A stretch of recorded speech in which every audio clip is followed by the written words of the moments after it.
आज हमारे साथ द्वारका शारदा पीठ के पीठाधीश्वर जगतगुरु शंकराचार्य स्वामी जी सदानंद सरस्वती जी को आमंत्रित करूंगा कि बांग्लादेश में जो सनातनियों पर जिस तरह से अटैक्स हो रहे हैं उस पर अपना विचार व्यक्त करें।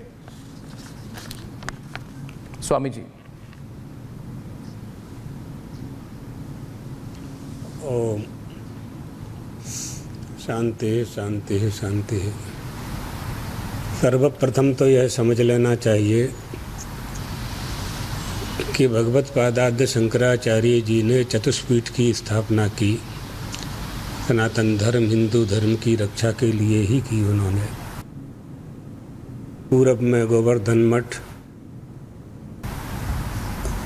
उत्तर में बद्रिकाश्रम में ज्योतिर्मठ, पश्चिम में द्वारका शारदा मठ और दक्षिण में श्रृंगेरी शारदा मठ, इसे चतुष्पीठ कहते हैं। दूसरी बात, जो बांग्लादेश की बात आपने बताई है, हम लोगों की जानकारी में ये सब समाचार हैं और इस विषय में काफ़ी काम भी किया गया है, लेकिन आपने बहुत सार्थक प्रयास प्रारंभ किया है, इसलिए आप आशीर्वाद के पात्र हैं।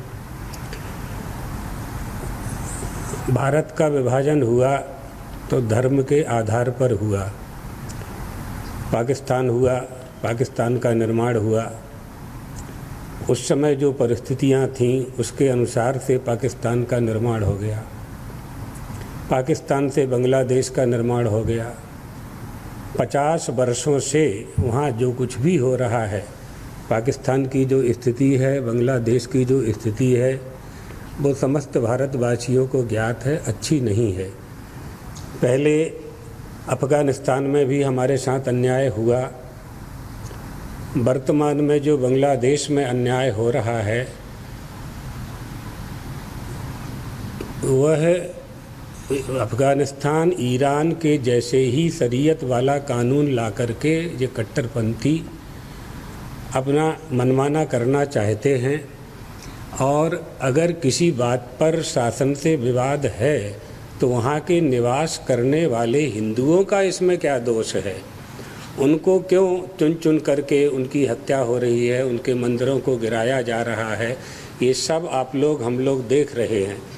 अच्छा यह होगा कि भारत सरकार और बांग्लादेश की सरकार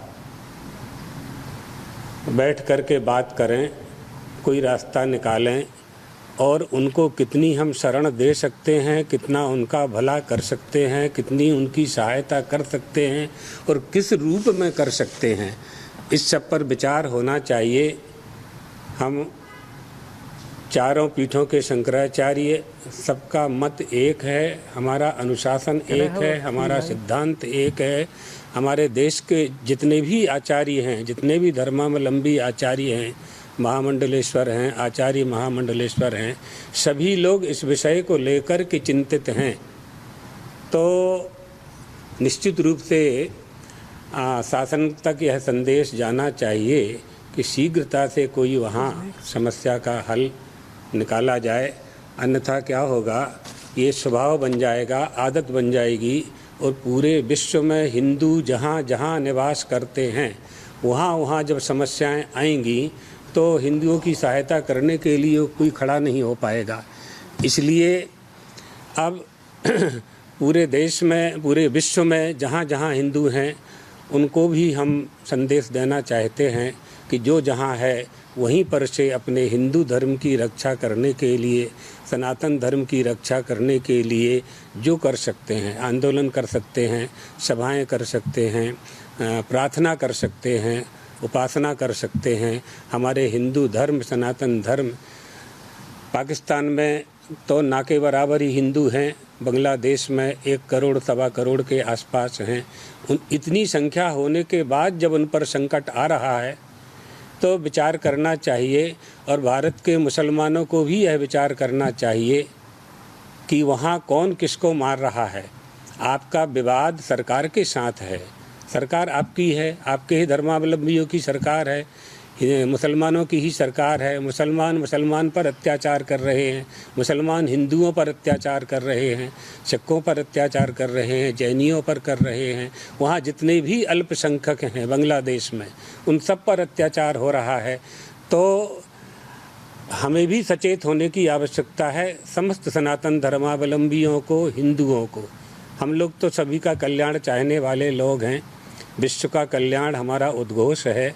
लेकिन जहाँ सनातन धर्म की बात आएगी, हिंदुओं की बात आएगी, उनके लिए हम बिल्कुल पक्ष लेकर के खड़े हुए हैं कि हमें सनातन धर्म और हिंदू धर्म की रक्षा के लिए सबको एक साथ एक आवाज़ उठाना चाहिए। एकता की ही शक्ति हमें सफलता प्रदान कर सकती है। स्वामी जी, मेरा बहुत बहुत आभार। मैं कृतज्ञ हूँ, आपने अपनी बात हमारे सामने रखी और जो विषय पर आज सब लोग, जितने Republic media network, Republic Bharat के जितने हमारे दर्शक हैं, ये विषय है बांग्लादेश के अंदर जिस तरह से सनातन धर्म का पालन करने वाले हमारे भाई बहन हैं, बच्चे हैं, उनकी सुरक्षा का। और हम सब साक्षी हैं कि क्या हो रहा है बांग्लादेश में, और चाहते हैं इस पर एक तरह से सामूहिक विचार सब जितने नेतागण हैं वो सब सामने रखें। मगर हमारे साथ आज सनातन धर्म के जो स्तंभ है, धर्म गुरु हैं, हमारे साथ आज है। बहुत बड़ी बात है।